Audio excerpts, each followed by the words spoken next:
వత్సవాయి మండలం మాచినేనిపాలెం గ్రామంలో తెలుగుదేశం పార్టీ ఆధ్వర్యంలో ఏర్పాటు చేసిన స్వర్గీయ నందమూరి తారక రామారావు విగ్రహావిష్కరణ కార్యక్రమం ఘనంగా జరిగింది. ఈ కార్యక్రమానికి ముఖ్య అతిథిగా జగ్గయ్యపేట శాసనసభ్యులు శ్రీరామ్ రాజగోపాల్ తాతయ్య హాజరై ఎన్టీఆర్ విగ్రహాన్ని ఆవిష్కరించారు. గ్రామ ప్రజలు ఎమ్మెల్యేకు పూల వర్షంతో ఘన స్వాగతం పలికారు.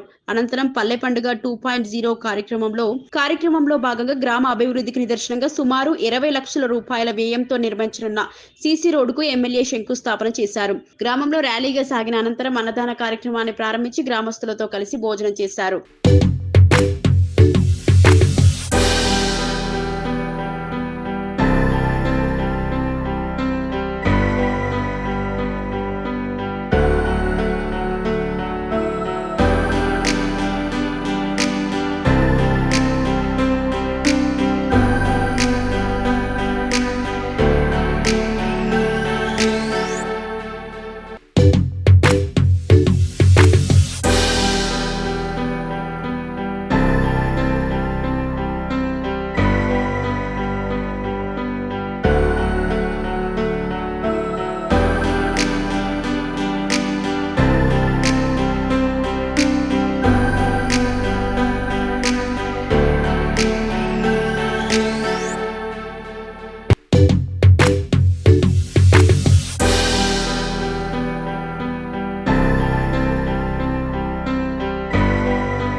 మండల పార్టీ అధ్యక్షులు రాంబాబు గారు,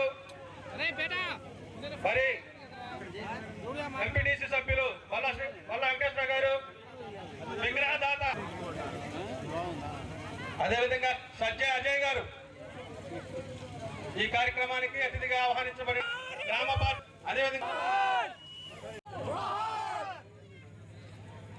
అదేవిధంగా అల్లినారు గ్రామం నుంచి వచ్చేటటువంటి చిట్టుబాబు గారిని కూడా వేదికలు అర్పించాలని కోరుతున్నాం.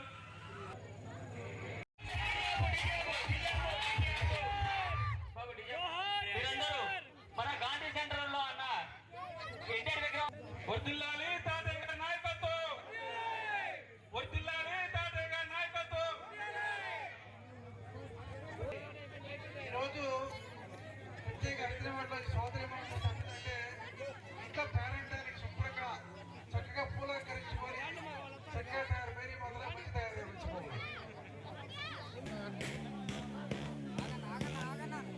నమస్కారం తెలియజేస్తా ఉన్నాం. నందమూరి తారక రామారావు అంటే ప్రతి ఒక్కరి హృదయాల్లో ఒక రాముడిగా, కృష్ణుడిగా, కర్ణుడిగా అందరూ చూస్తూ ఉంటాం. ప్రతి వాడు కూడా మరి ఇప్పటికి కూడా సినిమా రంగంలో కావచ్చు, రాజకీయ రంగంలో కావచ్చు, ఇప్పటికి కూడా నందమూరి తారక రామారావు మించినటువంటి నాయకుడు, మానవుడు ఎవరు లేరు. వారు మరణించి 30 సంవత్సరాలు అయినప్పటికీ కూడా అందరూ హృదయాల్లో శాశ్వతంగా ఉంటారు. జనవరి 18 మొత్తం అయితే మే 25న జయంతి కూడా చాలా చక్కగా జరుపుకుంటారు. మన నిజంగా ఈరోజు రాష్ట్రంలో ఏ పథకాలు ఓపెన్ చేసినా ఆనాడు కిలో 2 రూపాయలు బియ్యం కావచ్చు, జనతా వస్త్రాలు కావచ్చు, పక్కా గృహాలు కావచ్చు, మహిళలకు ఆస్తి సమాన హక్కు కావచ్చు, ఎన్ని తర్వాత ఈరోజు 20 లక్షలతో సిమెంట్ శంకుస్థాపన చేసుకున్నాం. ప్రత్యేకంగా ఎస్సీ ఏరియాలో